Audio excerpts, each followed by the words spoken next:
Hello everyone, how's it going? Hit the like and sub button trying to get to 2K. So Warhammer 40K Space Marine 2 just got a new gameplay trailer. Now, I've always been interested in Warhammer, I just never really gotten into it because it seems very expensive and yeah, but I have seen lore videos. I played the Bolt Gun game that came out last year. My friend John, who unfortunately passed away last year, his wife gave it to me as a gift for everything, like being there for the funeral and being there for her, but yeah, I really liked that game. That game was amazing. It was like a retro first-person shooter, and this one looks very interesting too. Like there is a lot of I would say controversy between some of the development team, but not the develop. I think the community manager team, but Saber Interactive knows their stuff. Like they're the guys who did World War Z. I think that's their first published game.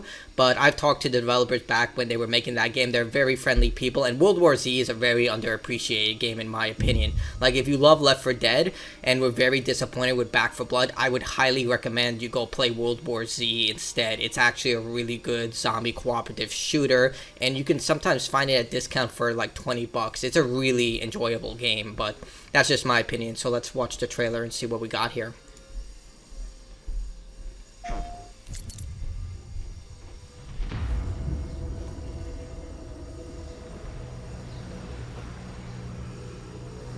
Welcome to Space Marine 2, the newest installment in the Warhammer 40,000 franchise.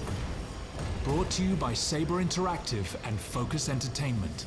I'm Oliver Hollis-Like, creative director on the project, and today I'm going to take you on a tour of the game's story, game modes, progression, dude, the and a whole lot more. Holy space battles, Give you a taste nice. of what's to come when the game releases on September 9th. Oh, it comes out this year. Space Marine 2 is a third-person action shooter set in the grim, dark universe of Warhammer 40,000. Dude, look at this. It looks The game's freaking campaign amazing. mode allows you to experience this epic story either solo or with up to 3 players in co-op. I wonder why they made it 3 players instead of 4 players. I guess it would just make the game too easy. You know what this reminds me of? Like Gears of War 3? Like with the cooperative. Like Gears of War 3 is really underappreciated for its cooperative campaign. That was like one of the best cooperative experiences on the Xbox 360 era. And I hope this game will capture that thrill, because I feel like no game moving forward has ever captured that same level of just entertainment that I've had so far. Like maybe there's one, but Gears of War 3 really just stuck with me to this day.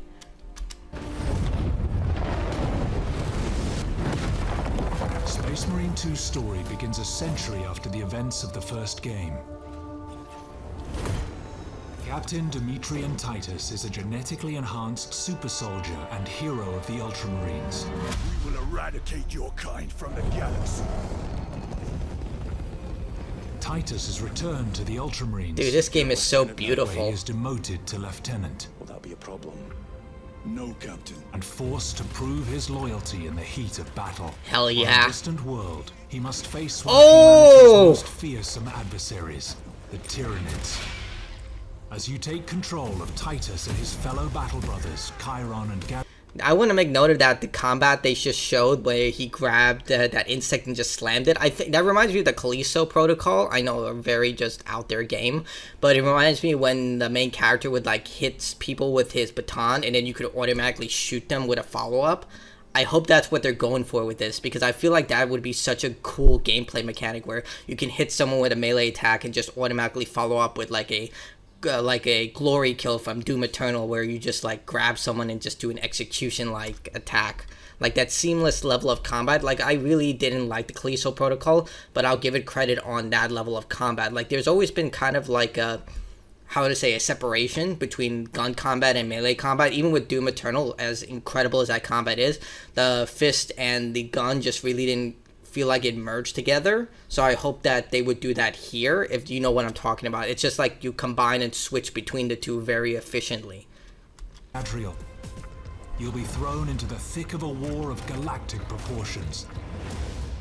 Thanks to our unique swarm technology, allowing us to render hundreds of real enemies on screen at the same time. Holy crap. This is literally what World War Z looked like. Like that was such an impressive scene. Like there's this this cinematic event where a bunch of zombies, like, it happens a lot throughout the campaign. You can pick and choose whatever one you want, but there are always these types of situations where thousands of those infected are just running towards you, and it's in real time, granted, and yeah, it's not hundreds of thousands of the zombies running towards you, but you get what I'm saying. It's like here, you're seeing them, and of course, whatever comes towards you are the ones that are going to be rendered, and you're going to face. This is more for cinematic appeal, but this is literally like World War Z walked so Space Marine 2 can run.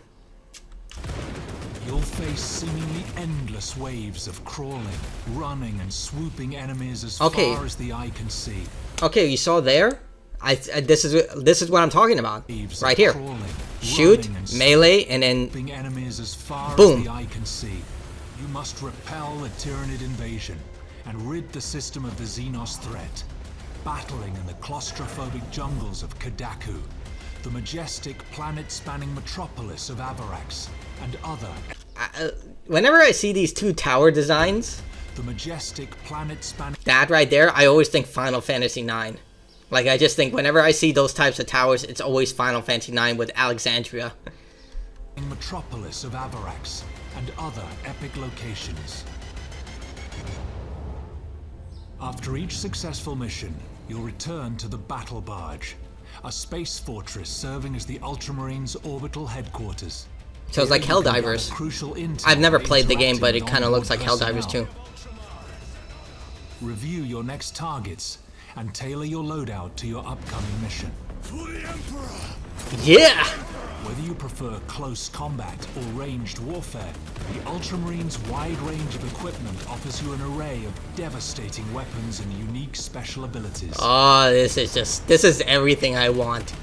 A balanced approach is certainly wise, since performing a brutal melee finisher replenishes your armor and keeps you in the fight for longer. Shred the enemies of humanity with the iconic Smash! Rip and tear. Fire them with the Melter Rifle, or crush them with the mighty Thunderhammer. Yep, that's your big boy. Smash! How you vanquish the Tyranid invaders is entirely up to you. Your duty is not yet done.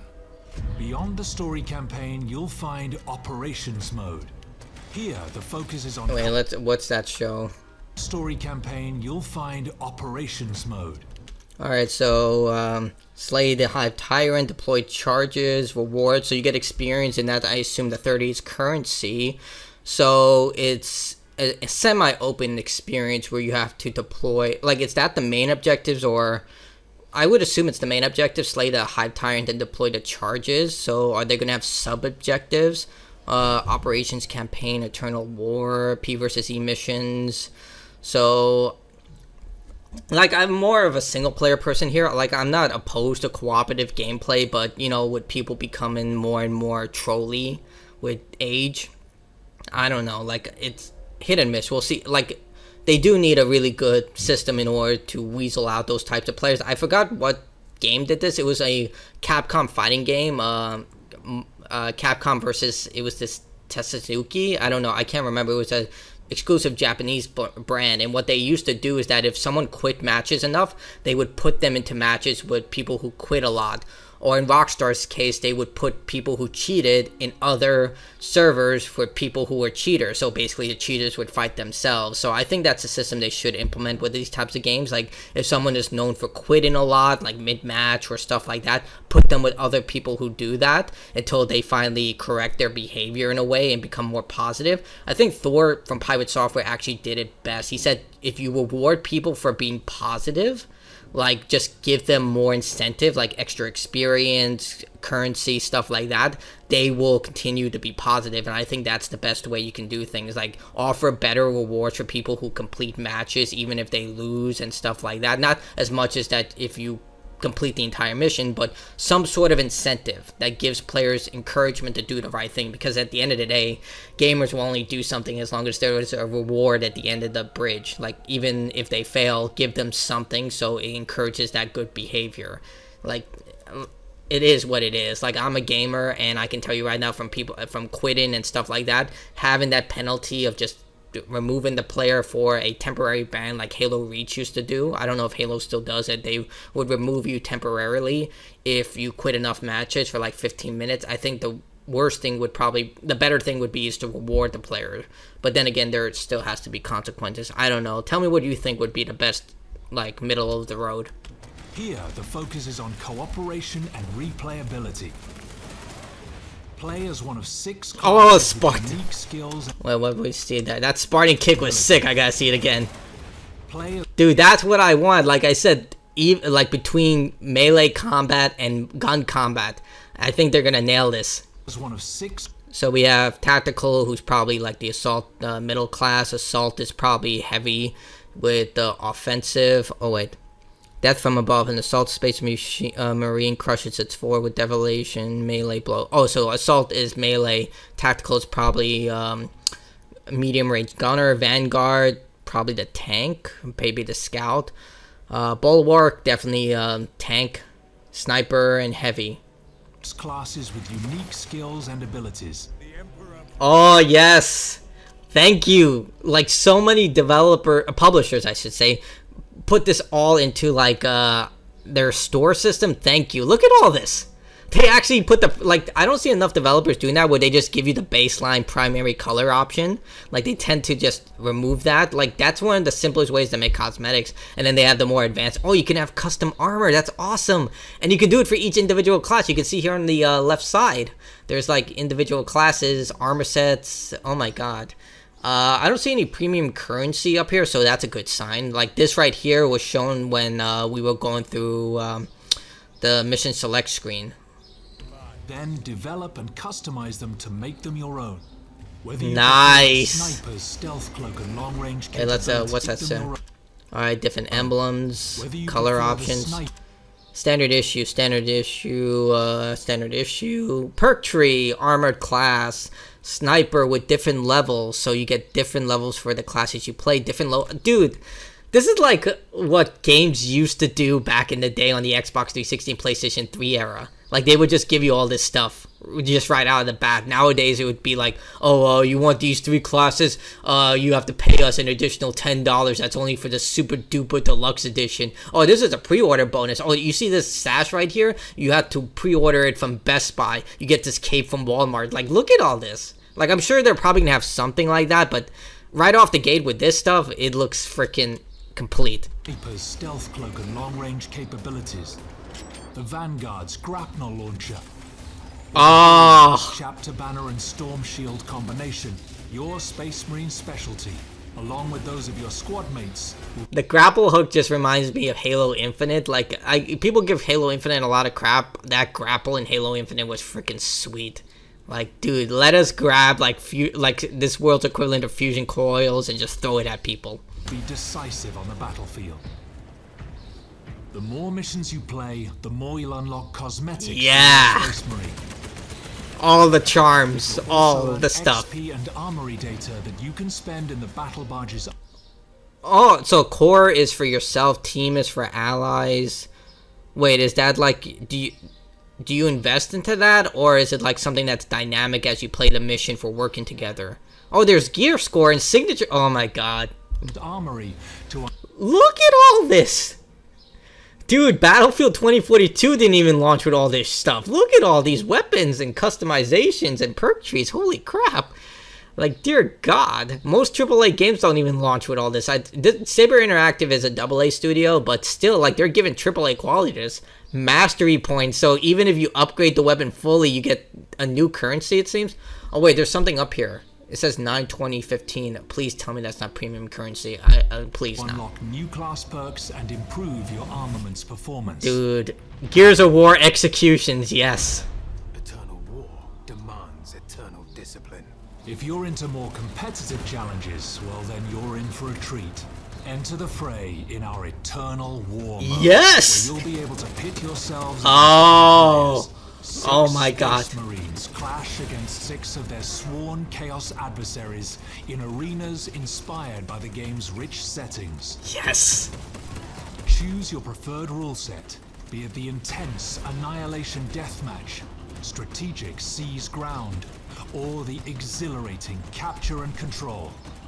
So Except domination. also, be it the intense annihilation deathmatch, So team deathmatch. strategic seize ground, Domination. or the exhilarating capture and control.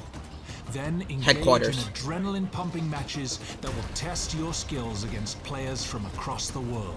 So they're not having captured the flag and stuff like that. They're probably saving that for later. Like usually nowadays, because of games like this, especially now that it has heavy multiplayer aspects, like I'm not gonna like they usually cut content to deliver it later on than say it's brand new content. It's a standard practice, but again, Saber Interactive is so good to their players. There was the controversy with the World War Z upgrade system, which, yeah, where you had to upgrade to the newest version of World War Z in order to get the new updates. But with this, you know, it is what it is. Like the modern day, you have to adapt to current trends. So if you have to cut certain modes that, like, I would assume capture the flag and free for all is not here as well, they're probably going to save that for later. Maybe they have to test it more because that's also a thing. Each skirmish offers you the chance to earn more XP. I should have added this reason, like, it's because unlike a capture the flag game for like Gears of War or Halo, where everyone starts with like more or less the default option, with this game, because you have classes, it's a lot more to test. So maybe that's what they're also dealing with, because maybe there's one class that's super overpowered, and they just don't want to put that into a free-for-all mode because they know everyone will just use that same class and just dominate everything. It's like what's happening with X-Defiant. Everyone's running around with a sniper rifle because it's a one-shot kill as long as you hit someone above the chest. Like, I've gone 50-0 in X-Defiant because of just sniping everyone. And add more weapons to your arsenal as you prove your valor on the battlefield. The Halo 5 ground slam. That's all But this just one a looks cool. taste of what is to come. We can't wait for you to experience the passion and care that our teams have poured into this game. We've got more surprises in store for you, to be revealed very soon. Dude, this game looks freaking amazing. In his name I will fight! For the Emperor! September Pre-order 9th. the standard, gold or ultra editions and defend humanity on Gold and September Ultra 9th, Edition. when Warhammer 40,000 Space Marine 2 launches on PlayStation 5. 4-day early access. Come on. Like, they're doing that shit. I knew this was going to become a norm eventually because they've been doing this since Gears 4 and Battlefield 1, where you paid extra to play the game on time instead of, like, having to wait 3 or 4 days. Like, dude, like, it sucks that this has become the norm, but what are you going to do? It is what it is. Like, publishers can make money off this shit. But, yeah, the game does look incredible. Season Pass, Ultramarines, Champion Pack. Heed the call of war, for your craft is death. At least it's easier to understand than frickin' the Ubisoft thing, when they have like a chart and all that. But the comments seem very positive. I'll give it a like. You can't see it because of the new YouTube layout. I actually like this layout a little more, but it's a little harder to see the title of the screen. I think they should keep it at the bottom, but overall, I think it looks absolutely fantastic. Please don't screw it up. Like I said, I have lots of faith in Saber Interactive. I've spoken to the developers before when they were developing World War Z. I'm a huge fan of that game. I think it was fantastic, and it's clear they took what they learned from that game and they're using it for this title. And everything about it looks fantastic. Gunplay, combat. The P versus P is, you know, I don't know how I feel about that because it looks very generic in a way, but at the same time, I could be wrong. It could still just be fun. But the fact they're going the extra mile and putting P versus P shows a lot of heart that they're putting into this title. The operations mode looks freaking sick. I hope they have exclusive bosses for the operation mode. This is another thing a lot of people don't remember, but Resistance 2 had amazing cooperative campaign with classes, exclusive bosses, incredible set pieces, and even exclusive maps in that game. And a lot of people don't remember it. I really hate the fact that you know, a lot of people would never experience it because, you know, online only, and it's lost at the test of time. I don't know if there are any modders out there who have figured out how to put that onto like an emulated PC version, but yeah.